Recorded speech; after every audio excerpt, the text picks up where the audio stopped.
Guadeloupe, tu vois là c'est Saint-Pierre et Saint-Paul. Donc tu as Pascal Mouestet avec les chants, c'est une scène très culte, rigolote. Et là tu as Saint-Pierre et Saint-Paul qui est ici. Donc en fait tu as toute la Guadeloupe, le créole, tu vois la faculté de scène avec. Ça fait quoi de se revoir en BD? Hein? Ça fait quoi de se revoir en BD? C'est surprenant, et voilà, les films ça reste. Il y a toujours une suite à la suite, c'est ça qui est bien, c'est toujours infini, c'est inépuisable quoi, l'artiste, c'est ça que j'aime bien. C'est ce qu'on peut dire, tout à fait, c'est vrai. Et puis sur les années, on se rend compte qu'il y a une évolution et souvent positive. Parce que la preuve, il t'a dit, bon, pas vieilli. Voilà quoi, donc c'est très plaisant à regarder. Et je suis très content quoi. Ah ben c'est bien. Ça, les enfants pourront voir, les petits-enfants aussi? Oui, voilà, mon fils doit voir ça aussi, parce que j'ai fait ça en 2010, je pense. Et mon fils est né en 2010. Donc il sera content, il a dit tiens mon papa c'est une... Ouais, mais il a déjà vu le film Ah. en Guadeloupe, il a vu le film quand il est sorti. Il aura l'occasion de le voir en BD et puis ça se conserve quoi. Bien sûr, bien sûr. Une belle collection. C'est très bien. Mais je te remercie. Saison 1,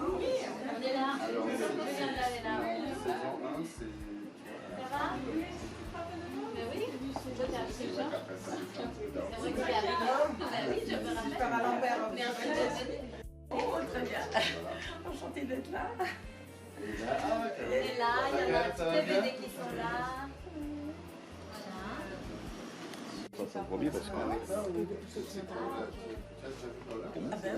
ma chaîne. Oui, mais en fait, ce qu'il faut juste savoir pour lui dire, c'est que en fait, moi j'ai mis dans la bande dessinée pas mal de choses que j'ai pas pu filmer malheureusement. Et donc ceux qui ont déjà vu la série ont plaisir à revisiter en bande dessinée, parce qu'il y a de nouvelles choses. Et ceux qui n'ont pas vu la série, c'est bien aussi de commencer par la BD et après de voir la série. Donc les deux sont possibles. Voilà. Son dernier projet. Donc on est triste, mais on est content qu'il ait pu jouer avec nous. Parce que moi je voulais faire des... Il a des locks maintenant. Ah ouais? Depuis très longtemps, il a laissé. C'est que j'ai un copain, il a perdu. Il a toujours dit, je suis pas envie de faire percer ton oreille. Dès que il est content, il a fait percer les deux.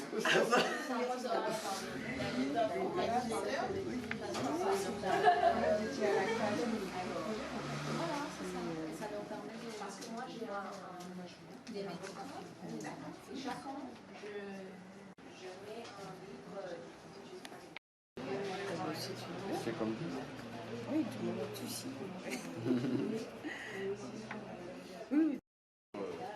Une super équipe quoi, on était une vingtaine au moins, et on dormait dans deux maisons, on était tous ensemble et tout ça, on vivait ensemble, c'était vraiment... Et tu avais été là pour la sortie. Ouais. C'est ça? Parce que tu étais en Guadeloupe à ce moment-là.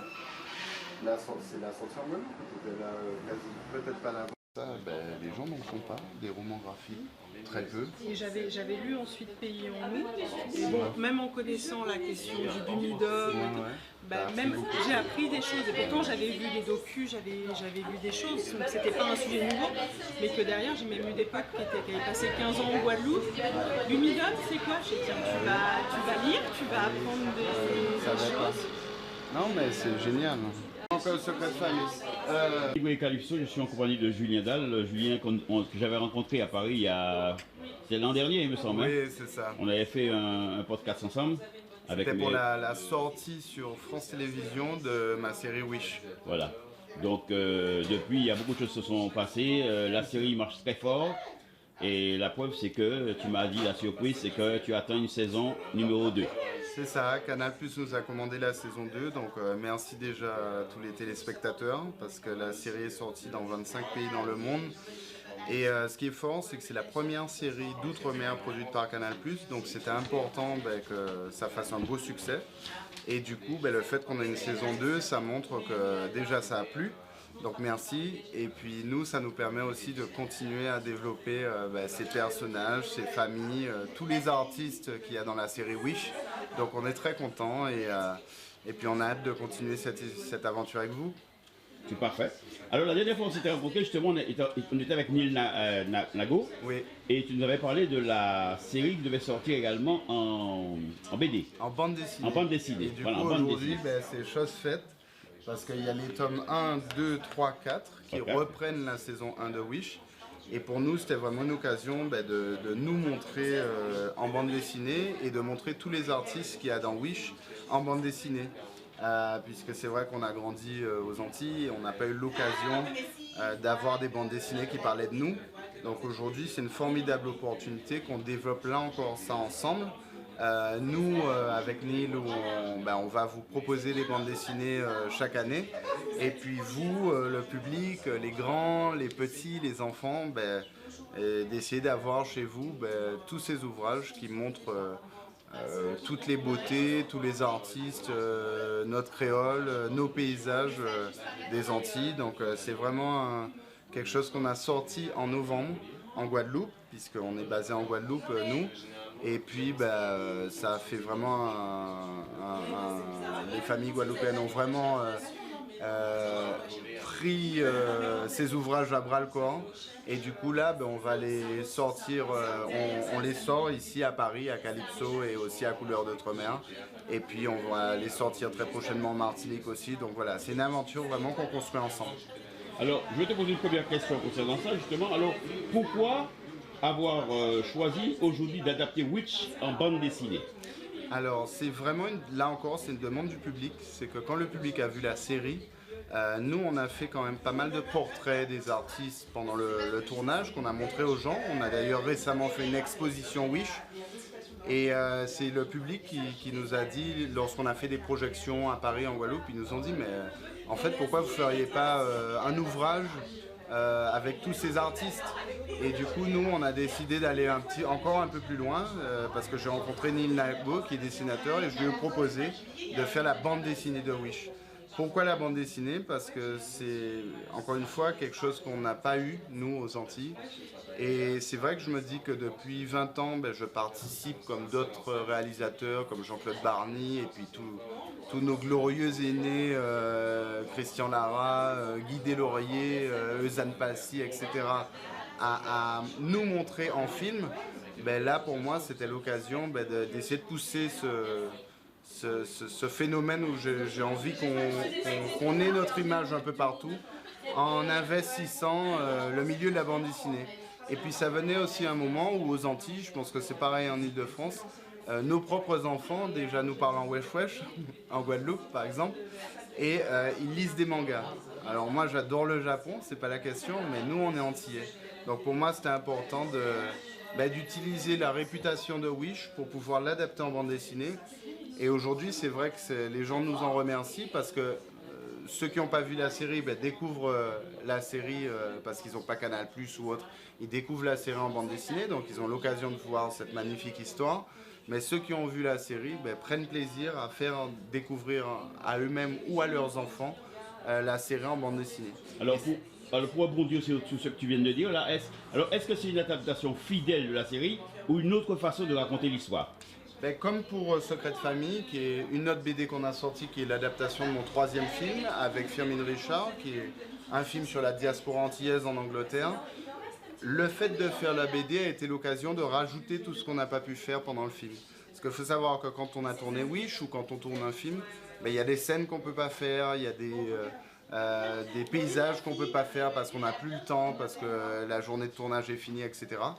Et moi, effectivement, j'ai utilisé ces bandes dessinées avec le dessinateur Neil Nago pour placer toutes les scènes que j'ai pas pu tourner dans Wish. Donc, on peut dire quelque part que la bande dessinée est encore plus riche, on va dire, Ça complète le film. que la série. Voilà. En fait, très honnêtement, ceux qui ont vu la série peuvent redécouvrir avec grand plaisir la série en bande dessinée. Et ceux qui n'ont pas vu la série peuvent la découvrir et peut-être verront la série un peu plus tard. Ok. Alors qu'est-ce que la BD permet, mais que la télévision ne permet pas? Moi, il y a deux choses moi que j'ai compris avec la BD, c'est que moi ça fait 20 ans que je fais des films pour, on va dire, participer au fait de nous voir plus à l'écran. Parce qu'on a une sous-représentativité aux Antilles dans les salles de cinéma et dans les télévisions. Donc moi ça fait une vingtaine d'années que je fais des films, des séries pour, on va dire, compenser avec tous mes collègues réalisateurs ce manque. Et moi ce que j'ai compris avec la bande dessinée qui me passionne aujourd'hui, et c'est pour ça que j'espère, je suis très content déjà de l'accueil que le public fait et j'espère que le public va vraiment massivement prendre ces ouvrages. Parce qu'il y a deux choses avec la bande dessinée. La première c'est que une bande dessinée c'est très difficile à faire mais c'est plus facile qu'un film. Donc ça veut dire qu'on pourra raconter beaucoup plus d'histoires. Et moi, il y a encore des centaines d'histoires de Guadeloupéens, de Martiniquais, d'Antillais, de gens d'outre-mer, etc. que j'aimerais raconter. Et c'est vrai qu'un film, ça prend beaucoup de temps. Donc la bande dessinée nous permettra de raconter beaucoup plus d'histoires. Donc ça, c'est le premier point. Et le deuxième point, c'est que la bande dessinée, c'est quelque chose qui est lu depuis le plus jeune âge. Et moi, je pense que si on continue à développer les bandes dessinées, c'est une façon aussi, notamment pour ceux qui n'ont pas grandi aux Antilles, de garder un lien très fort avec leur antillanité via ces ouvrages-là. Donc moi je crois beaucoup dans le fait que toute notre passion et notre œuvre avec tous les cinéastes qu'il y a aux Antilles depuis 50 ans pour nous donner une représentativité à l'écran, je crois beaucoup au fait que la bande dessinée va accélérer cette capacité à se voir à l'écran. Et pour ça, pour moi, il faut vraiment que le public, les Antillais, les parents, mais même les non-Antillais, jouent le jeu parce qu'ils n'ont pas l'habitude de se lire en images. Mais une fois qu'ils prendront l'habitude et que leurs enfants prendront l'habitude, c'est leurs enfants qui vont leur demander les nouveaux ouvrages. Donc pour l'instant, ils sont branchés manga, mais peut-être qu'après quelques ouvrages comme ça, on va inverser la tendance et on va pouvoir apprendre à nos enfants ou aux moins jeunes et aux plus jeunes à nous lire et à nous lire, à avoir envie de nous lire. Et dès qu'un ouvrage sortira, peu importe l'auteur, on pourra continuer à les acheter. Donc c'est un peu la même idée qu'on avait pour le cinéma. C'est-à-dire que si un film de tel réalisateur plaît, quand un autre réalisateur sort un film, les gens voudront le voir. C'est pareil pour les bandes dessinées. Donc j'appelle vraiment tout le monde à développer ce marché avec nous parce que derrière, c'est toute notre culture antillaise qui pourrait être partagée.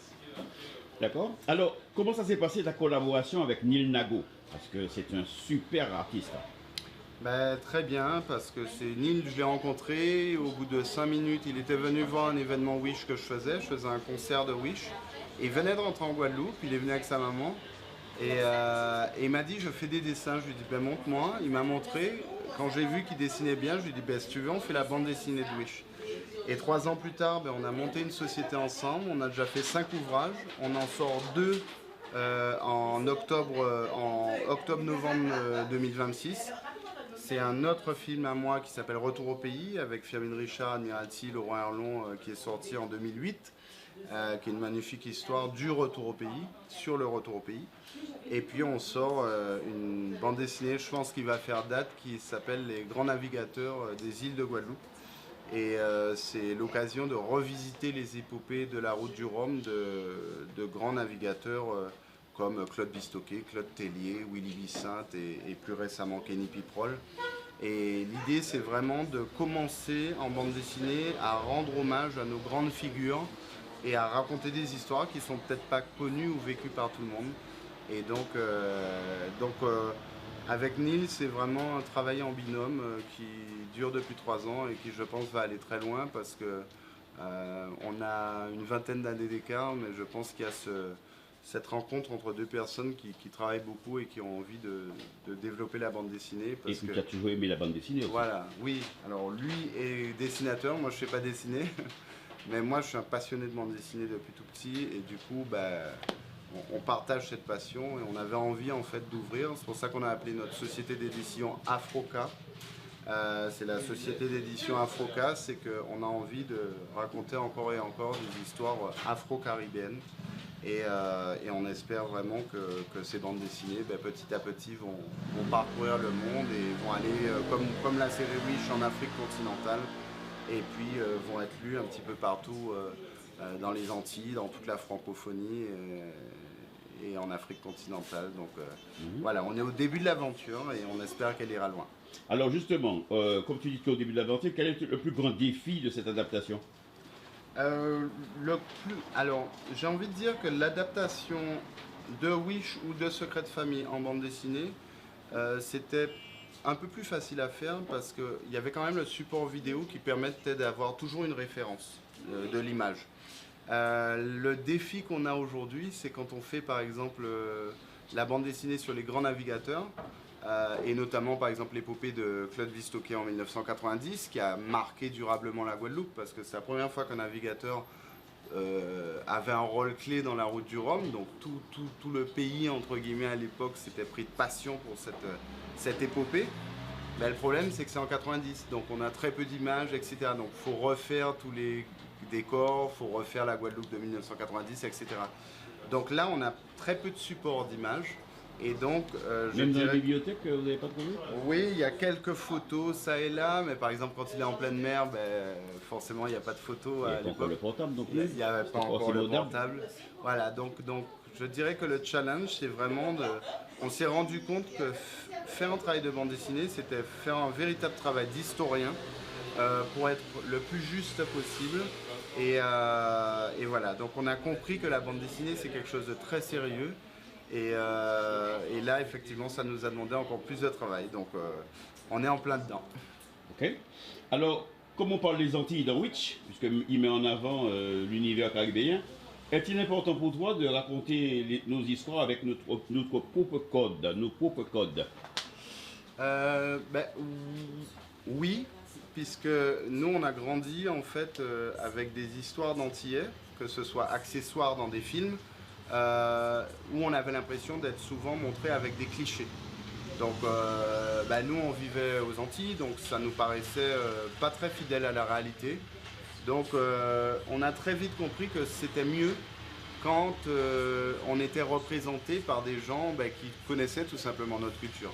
Et c'est pour ça je pense qu'on a appelé le cinéma antillais, le cinéma qui a été initié par Eusanne Palsier, Christian Lara, parce qu'on sentait que c'était des gens qui connaissaient les Antilles et qui nous représentaient, nous, fidèlement en tant qu'Antillais. Donc cette authenticité de notre représentativité, je pense que c'est une clé fondamentale qu'on fasse du cinéma ou des BD. Mais d'un autre côté, il y a une deuxième chose, c'est qu'il faut quand même qu'on garde des histoires qui soient suffisamment universelles pour qu'elles puissent être accessibles au reste du monde. Donc c'est la raison pour laquelle on décide dans notre cinéma d'essayer de faire un cinéma qui soit très authentique aux Antilles, mais qui ne soit pas non plus trop fermé aux autres cultures. Parce que sinon, il n'y aurait que les Antillais qui regarderaient nos films. Donc c'est cette espèce d'alchimie un peu fine à trouver entre raconter des histoires universelles et à la fois rester quand même très authentique sur notre culture. Donc c'est ça, je pense, la complexité du cinéma antillais, c'est d'arriver à nous représenter fidèlement et à rester ouvert au monde entier. Alors, une autre question. Alors, que souhaites-tu que les lecteurs ressentent en refermant le 4e tome, par exemple? Eh bien, un petit peu comme la série, c'est qu'à la fois, ils soient très fiers d'avoir fait une plongée complète dans tout ce que représentent les strates culturelles, la musique, les paysages, le créole des Antilles. Donc qu'ils aient vraiment l'impression d'avoir passé un moment au pays, comme on dit chez nous. Et puis qu'ils aient qu'une envie, c'est de lire d'autres ouvrages qui parlent de ces histoires-là, que ce soit des ouvrages de Wish, comme dans la série, ils ont envie de voir la saison 2, ils ont envie de voir les autres tomes en bande dessinée de Wish, puisque s'il y a une saison 2, il y aura bien évidemment d'autres tomes de la série Wish, mais qu'ils aient envie aussi de lire d'autres, tout simplement, d'autres bandes dessinées qui parlent des Antilles, que ce soit des bandes dessinées qu'on appelle franco-belges, comme celle que je fais, ou alors des romans graphiques comme ceux que sont en train de faire Jessica Oublié, qui sont magnifiques, par exemple sur le chlordécone ou sur le bumidum, elle a déjà sorti des ouvrages, elle va continuer à en sortir, ou que ce soit de la bande dessinée antillaise, enfin des dessins, des histoires antillaises pour la bande dessinée, pour des livres de jeunesse. Donc vraiment, moi ce que j'espère, c'est que quand ils auront fini ces livres-là, ils auront envie d'en lire d'autres, et ça tombe bien puisque là on a décidé d'en sortir 3-4 chaque année. Donc vous pouvez nous faire confiance parce qu'on continuera à sortir des ouvrages. Donc si vous les aimez, vous pourrez en lire d'autres. Et puis j'espère aussi que ça leur donnera envie de continuer à lire d'autres ouvrages, d'autres auteurs. Ok. Alors, existe-t-il une anecdote de création que personne ne connaît encore? Pas une question piège. Hein. Non, je sais pas, moi j'aime bien parler d'un exemple, c'est que dans le tome 4 de Wish, nous quand on a filmé Wish, on a été dans la plus belle église, je pense, de Guadeloupe, qui s'appelle Saint-Pierre et Saint-Paul à Pointe-à-Pitre. Et donc dans la série, pour ceux qui ont vu la série, il y a cette scène assez drôle entre le prêtre Pascal Moesta et Firmin Richard. Donc ça donne lieu à une scène assez touchante mais en même temps rigolote. Et donc on a pu tourner cette scène, on a pu tourner la magnifique bâtisse qui est quand même du début du 19e siècle, donc à Pointe-à-Pitre de Saint-Pierre et Saint-Paul. Mais malheureusement on n'a pas eu le temps de tourner le magnifique intérieur de cette église. Donc c'est un exemple très simple, mais du coup pour la bande dessinée, Neil a été dans l'église et a reproduit fidèlement, trait par trait, l'intérieur de cette église. Donc c'est juste pour montrer que la bande dessinée, elle a permis, je pense, quelque part de compléter un petit peu ce qu'il y avait dans la série et qu'on a pris un soin particulier à rendre un peu hommage à notre idée initiale de Wish en rajoutant les choses qu'on n'avait pas pu faire, comme certaines scènes d'ailleurs qui sont dans la BD et qui ne sont pas dans la série.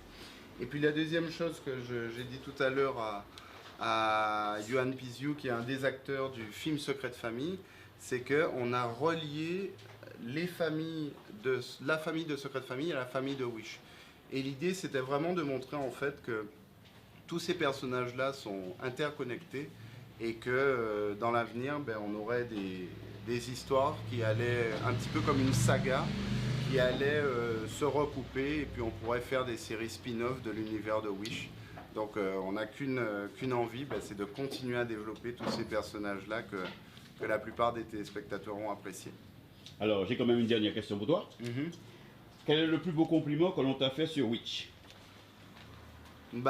Peut-être que j'ai tout simplement rendu hommage à toutes les musiques antillaises. Moi comme j'aime dire, j'ai beaucoup de chance, c'est que j'ai une mère et une grand-mère qui m'ont vraiment appris en détail ce que c'était que les musiques traditionnelles. Ma grand-mère vient de Martinique, donc du coup il y avait des influences musicales qui venaient de Martinique et donc de Guadeloupe aussi, où j'ai grandi. Donc j'ai eu toutes ces influences intergénérationnelles. J'ai eu un grand frère qui écoutait du compas alors que les gens de mon âge n'écoutaient plus du compas, donc j'ai eu aussi le compas, tous les groupes comme Magnum Band, Skatcha, etc. Tabou Combo, Colé Colé Band, etc. Et du coup, en fait, je pense que j'ai été un peu dans une génération qui était au carrefour de toutes les musiques. Et d'ailleurs, moi j'ai grandi aux Abîmes, j'étais à l'école à Pointe-à-Pitre, au Rézé, etc. Et c'est là où a émergé, dans les années 90, les premiers chanteurs de dancehall, les Admiral, les Fockley, les Darkman, les Stargy, etc. Et du coup, tous ces gens-là, je les connaissais, c'était des amis pour certains. Et du coup, je pense qu'on a été une génération qui a été un petit peu aux confins de tous ces chanteurs-là, ou même en Martinique, Metal Sound, par exemple, on a connu ces premiers groupes-là, puisqu'on était jeunes quand leurs chansons sont sorties. Et je pense que ce que j'ai voulu témoigner, c'est vraiment de rassembler tous ces gens-là ensemble. Et aujourd'hui, dans une ère où il y a quand même un certain nombre de musiques qui sont plus tellement écoutées, je trouve que c'est intéressant parce que le fait de regarder Wish donne à tout un chacun l'occasion de découvrir des artistes qu'ils ne connaissaient pas. Et puis c'est peut-être une façon aussi de faire connaître l'ensemble des artistes intergénérationnels, intergenres musicaux. Et qui sait, peut-être que à son petit niveau, ça permettra peut-être à certains artistes de se faire connaître. Parce que, par exemple, dans la bande dessinée, à chaque fois qu'il y a une chanson d'un des artistes, elle est notée en bas, donc on peut toujours s'y référer, aller l'écouter sur YouTube. Donc voilà, c'est un petit peu aussi une façon de montrer que la musique c'est une grande famille et que toutes ces générations et tous ces genres musicaux finalement peuvent fusionner dans un même ouvrage ou dans une même série. Eh bien, Julien, je te remercie d'avoir partagé avec nous les coulisses de cette aventure et nous souhaitons longue vie à Witch. Merci. Donc, on attend la deuxième saison avec impatience et si tu as besoin d'acteurs, n'hésite pas. Hein. Avec plaisir et rendez-vous à la librairie Calypso, donc à Paris, hein, où vous pourrez découvrir tout un tas d'ouvrages de la littérature antillaise. Et puis vous aurez aussi les ouvrages Wish qui seront là toute l'année. Donc on vous dit à bientôt et puis on continue à profiter de notre belle culture. Merci. Yes. C'est bon. Il y a 18 Merci. ans, Né en 80. D'abord, je pose de lui. tu es né en 80 ou plus jeune que moi. Alors, c'est ça. Oui, non. Ah bah tiens, je te laisse le... Non, tu n'as pas fini? Ah.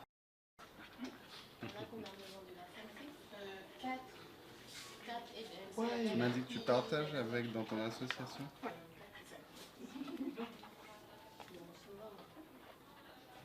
Ce sont des wishers. Des wishers. Non, ce sont des artistes. Des artistes de Wish. Tu as déjà vu? Tu as déjà série par exemple? Ah ben tu voilà, on peut voir, on peut déjà